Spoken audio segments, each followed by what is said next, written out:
has before. Yeah, I would think Okay. more swirly gigs is more spinnies. Okay, that's what I'm doing.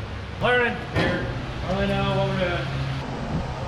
Pull this here line off. Oh, look, it was working because there's methanol in it.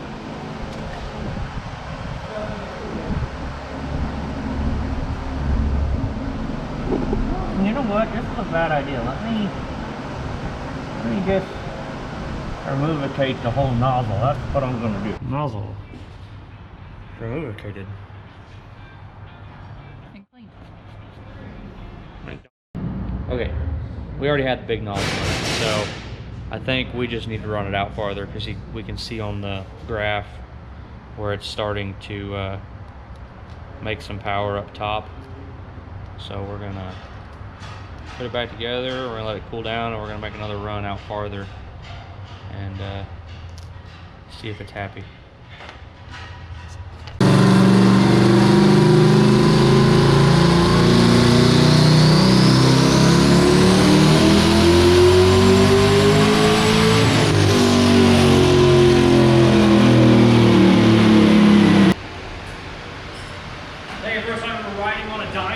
Yeah, that's my first time. It's really weird being in a vehicle when it's moving, but it's not moving. But it's not that loud in there. No, it's quiet in the truck. Have you not ridden in it, have you?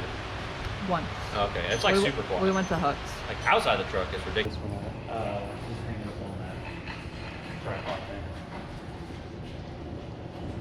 Okay, so the blue run is no meth, and it makes, I would say, about the same, 16 and a half, 17 pounds. The green line is meth injection settings and everything that we currently have. The only problem we ran into was up top we were having an issue with the low fluid level sensor kicking the system off. And then the red line is fixing the low fluid level sensor. And then we added 5% duty on the wastegate, which picked up like 0.6 psi, but all the way through the curve you can see it's up. It's actually down from no meth because the LT4 fuel system is just tapped out. So it's actually leaner through the middle without the meth. So we're down just a little bit because it's rich, but then it starts to come lean back out up top as it gets into boost and a high RPM, and it starts really picking up. So I think we peaked at 12.3 air fuel ratio all the way at the top this last run.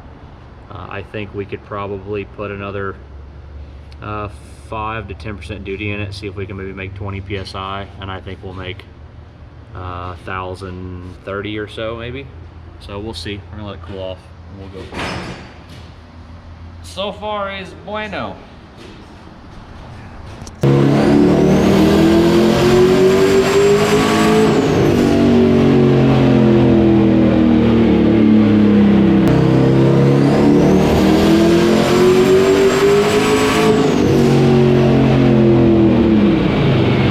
So we got our 2016 Silverado in here now. We're going to be weighing it. I want to see what it weighs. We know what it makes for power on E85 and methanol. So we've got our intercomp scales.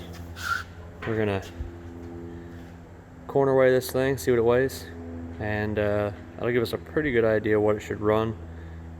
Previous two owners, both their 60 foots were, I would call it pretty weak at best. Looked like it was like a 154.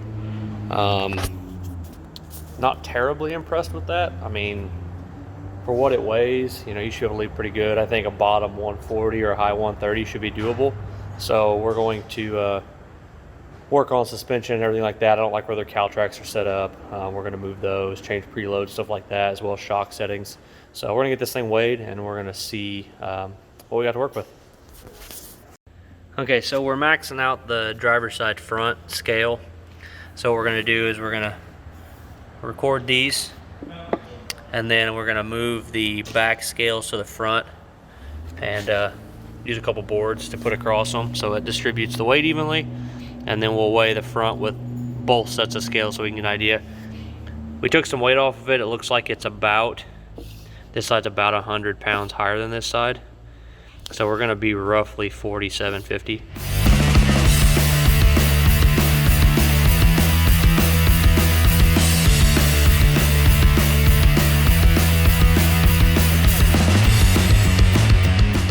All right, so we've got our scales doubled up here. We got a couple boards to distribute the weight evenly so we don't get a weird reading. Got that on this side.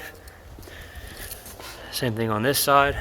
And then we've got our reading here, and based on what we found earlier, we had put some weight on the front right in the middle, brought them up at the same time, and we saw there was about an 80-pound difference, and according to this, you add the two up, this side's about 80 pounds heavier, the driver's side. So we'll do some math and we'll figure out what we got.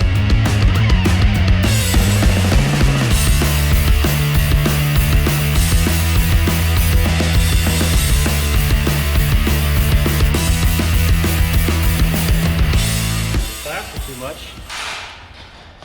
I gotta go get the socket.